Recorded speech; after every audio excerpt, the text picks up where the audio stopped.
Hello, everybody. This is Robert Hollis. I hope you're having a wonderful, wonderful, blessed day. And today's title is Letting Go for Something Better.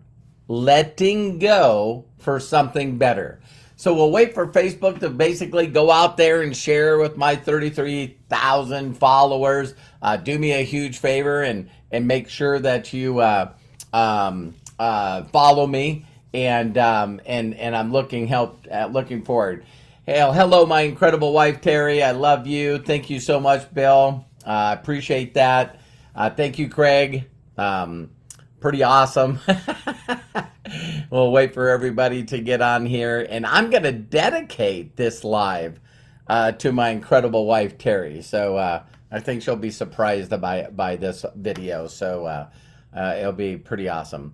So hello, Mr. Tier, Mr. John Tier. I appreciate you. And hi, Ed. Hey, Kai, how are you? Thank you, Matthew. Thank you so much. Beautiful flowers that Matthew and Milo and Hannah sent us. I really, really appreciate you guys so much. Love you, love you, love you. Okay, it's a minute after, so I'm going to go ahead and get started. Again, my name is Robert Hollis. I want to thank you very much and hope you're having a wonderful and blessed day. I hope this video blesses you. And the title of it is Letting Go for Something Better. Letting Go for Something Better. Now, I know that each and every one of you have heard this phrase, you know what I mean? Whether you got a spiritual background or not. But sometimes we have a tendency in life to try to over-control things. And mostly, it's from our environment. It's just totally from our environment, our thoughts that unfortunately a majority of our thoughts are not from us, and we actually culminate and try to put together sometimes a bad recipe for ourselves. So I got a really cool video to share with you and a story, and I'd love to dedicate this to my wife, Teri. We've been married today for 33 years, and she's without a shadow of a doubt the best thing that ever happened to me. And I'm going to share with you guys how I fought that.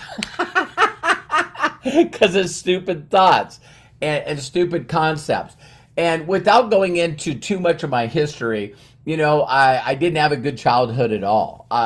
Just awful. And, you know, last time I seen my father was at the age of 13. And I just, you know, had just an awful childhood. And all I could remember as a child, as I was growing up, is when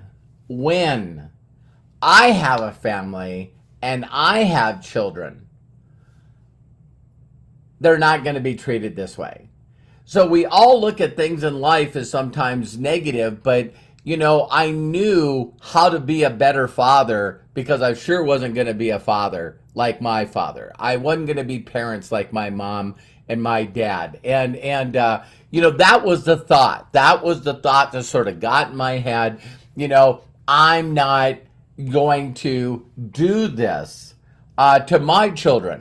And sometimes you got to be very, very careful about what you say, right? And so, you know, right out of high school, you know, I'm dating this girl and she ends up getting pregnant, you know, with my eldest son right now, Robert Hollis Jr., Darcy Hollis. I just talked to him today.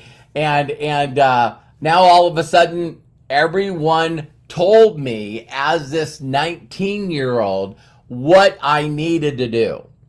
And what you need to do is, of course, you need to get married if you get someone pregnant. You know, that's just what we got to do, right? We just got to do that. And so then I every once in a while, you know, years ago, I can remember, you know, accidentally seeing a picture of me being married, you know, at 19, and I'm looking and I'm going like, what the hell? You know, I'm a kid. I'm just a kid. But this is what, you know, you need to do, right? And so I get married and then I go to trade school to, you know, my uncle gave me some good words of advice of getting a degree, right? And then all of a sudden, you know, very first place that I go to work is, I brought that up in another video, is Goodyear in Billings, Montana. And so I come here, and it was not long after that where my ex basically said to me, she said, listen, I don't want to be married to you anymore. And I said, listen, you're not taking my son. Excuse me. And she says, I don't want him. I don't want him. So in a blink of an eye, I'm a single father. And I'm taking care of my now oldest son that's 40, right? And in the midst of this, we live in this little apartment, and I get to meet my wife now, Teri. And the things that this woman did for me, the things that this lady has done for me and my son, is I look back now and I'm just like, what an idiot. What a frickin' idiot. So whether you believe in God or the universe or whatever, God gives me this incredible gift, Teri. And she's just so loving, and she's so protective, and she's so amazing. And so even though today is our 33rd wedding anniversary, she basically got put in my life like 6 years before that. And here's how I still to this day don't know why she stayed with me. It was like, so my first thoughts was, it didn't make a difference how much my ex did wrong. And I'm not going to throw her under the bus, but all the stuff she did wrong. But I didn't want my eldest son coming from a broken family. See, my parents were messed up. They got a divorce. I'm not going to do that. It's a failure for me. It's a failure for me to have to go through a divorce and not try to make this, marriage work and stay together for the kids. Where did I get all that? Pardon my language. Programming. Effing programming. Right? And, you can't be in a relationship with someone that doesn't love you, that's someone that doesn't want to be long-term with you. And so I made mistake after mistake after mistake. And my incredible wife, Teri, stayed with me the whole entire time. I decided, listen, maybe I need to move back to Williston, North Dakota, and do all that. And when I made those mistakes, then all of a sudden, when we did get divorced, now there's a custody hearing. And so I basically have a woman that abandoned me, and then I got to go to court. And now I'm in court, not in Montana where she abandoned me, but North Dakota. Are you guys getting this? And so I lose custody of my son. And all of this could be prevented. All of this could have been prevented if I would have just let go and picked someone better. My incredible wife, Teri. I didn't have to go through all this struggle. And because I went through the struggle, then I became more bitter. I became more angry. I became more closed. And so as Teri consistently was there for me, loved me, was everything for me, I was saying to myself, you know what? I've been married before. I'm not going to give my heart totally to someone because they're going to hurt me. Can anyone relate with this at all? So, I've been in a really, really bad relationship that really, really crushed me and hurt me. And so now I'm just going to hang on to that and hang on to the awfulness and hang on to all the, struggle. And, I put all this time and effort into this. Let it go. Let it go. So then after the divorce and I lose custody, I'm all upset and I make a decision. I'm out of here. I'm out of here. I don't want to be in Williston and I don't want to be in Montana. Here's a great place to start over, and I'm going to pack frickin' everything that I have and I'm going to go to California. I'm going to throw it all away. And when I make this total reset, click on the reset button and reset everything and make a decision to go to California, guess who went with me? Teri. My incredible wife. She looks at all that stuff and all the heartache that I put her through. And she's still there. She's still loving me. She's still supporting me. She's the best thing, again, that ever happened to me. And so she moves out to California, and I'm still trying to be a retard. Now, a lot of people are going, that's socially unacceptable to say that word. Not if you knew the actions that I was doing. I was mentally going backwards. I was spiritually going backwards. Everything that I was doing was going backwards, and I wouldn't make a commitment to Teri. You know, here's the best thing that happened to me, and I love her, and she's amazing, and she makes my life better in every way, but I wouldn't make a commitment to her and ask her to marry me because I couldn't let go of my past. I couldn't let go of my past. No, I could. I just decided to continue. Oh, woe is me. And why did this awful stuff happen to me? And why, wah. Right? So it takes someone to get in your life, and then all of a sudden I got hurt. She was there for me. I was a hurt mechanic. Went through all that crazy, stupid stuff. And Teri has been the most amazing person on my planet. It's just amazing to me that some people don't believe in a higher power, because there is no way that I deserve my wife Teri. No way. I did everything in my power to treat her not the way she deserved to be treated. And I will do the rest of my life. I will make sure that she lives the best life she can possibly have because of the stuff that I put her through. And so, long story short, it finally got to the point where, we separated for a while. And the moment that she was not in my life every day was a day that I don't want to experience again. It still freaks me out to this day when I decide that I'm going to go on a trip or I'm going to go to another country or whatever. It messes me up because she's not in my life. It really, and to think that I did everything to stop that. And so when we weren't around together, I made the boldest move that I done probably ever.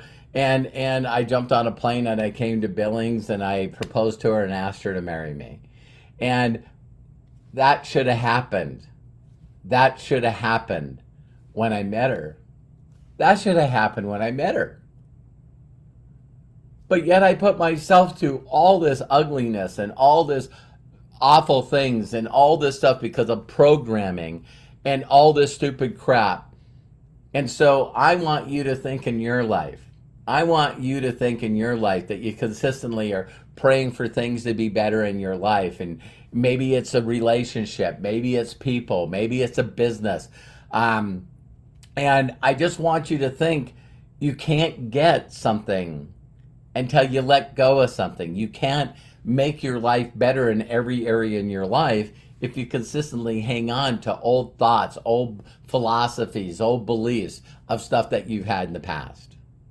So I wanted to dedicate this to my wife because she's the most amazing human person that I know.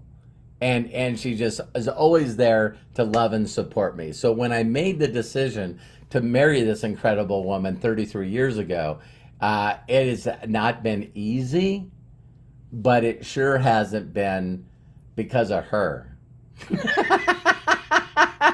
She still watches me be too loyal to companies and stuff. She's watched me take risks that maybe I shouldn't risk. She's watched me mature when all of a sudden a company or an owner pissed me off and I just walked away. And I consistently put her in a bad place financially, worrying about what's going to be happen. And of course, we got two beautiful sons, Matthew and Kyle, that are gifts that keep giving every single day. They're just amazing. And I just want every one of you to think, really seriously think. And I'll leave you with this quick little story. I don't know if you've heard of it, but it's this whole story about this guy just decides to go for a walk. And as he's going for a walk, he finds this sort of cliff, and it's like just going. The sun's just going down, And he walks along this edge, and he's sort of staring down and seeing how far it is, and all of a sudden he gets to this one part and he slips and he falls. And as he flips and he slips and he falls, as he's going down, screaming, he happens to catch a large branch that's sticking out of the cliff, and it catches him enough in the rib cage to slow him down. And then as he starts to fall off, he grabs the limb. And he's yelling. He's like, God, if you're up there, help me, help me, help me. And his grip keeps getting, harder and harder. And he keeps yelling for people and yelling for people and yelling for people. And then he yells out to God and he says, listen, help me, help me. And all of a sudden a voice come out of the clouds, and it said, let go. Let go. Everything will be okay. And he sat there for a minute, and if you guys know the story, the next voice was, is anybody else up there? And so the end of the story is he finally says, I guess this is it. My life is over, and no one's here to help me, including God. And he lets go of the branch, and he realizes he's only a couple of feet from the ground. And so he didn't have to go through all the begging and, oh, why is me? And God, why won't you help me? And why won't everybody else help me? He was okay. And I was talking to my son today, and it just really, he's going through some struggles and stuff with the company that he's working for. And I just let him know that everything's going to be okay. Everything's going to be fine. And I know that some of them, people here know that I come from a spiritual background. And I'm telling you what, one of the best verses, not trying to put any kind of religious stuff on you at all, but one of my favorite scriptures is Proverbs 3, 5, and 6. And it's like, trust in the Lord with all your heart and lean not on your own understanding. In all your ways submit to him, and he will make your path straight. So, again, a dedication to my wife, Teri. I love and I appreciate you more than you ever know. Thank you so much for making this incredible life of mine a dream come true, and it consistently keeps getting better and better. And, my wife and I have had to let go of a lot of companies, a lot of situations. Not only have I had 18 companies fail, but I've had 3 or 4 of them that I started myself that failed. So you really know you have an incredible person, when you continue to fail and you continue to fail and you continue to fail and you continue to fail. And Teri's not only been there to love me and help me raise an incredible family. Later on in that story, my ex did not want Darce anymore, and so he came and lived with us, and he grew up his teen years with us, and Teri was there for him every step of the way. Teri's been there for Matthew and Kyle every step of the way, and she's been there for me. So I love you, honey. I appreciate you so much. You're the most incredible thing that's ever happened to me, and I just hope and pray that we get to spend another 33 years together. So for those of you that are watching this video, do me a huge favor with someone that's struggling, that continues to hang on to stuff because they feel like they spent too much time or maybe too much money and they need to let go. They need to let go for something better. I love and appreciate you. Please share this video with people. Do me a huge favor and share it. And for those of you, I know that there's happiness and fulfillment for you as well. So, you just got to believe in it, and you just got to go out there and reach for it. We believe in you. So see you on the next video, and bye for now.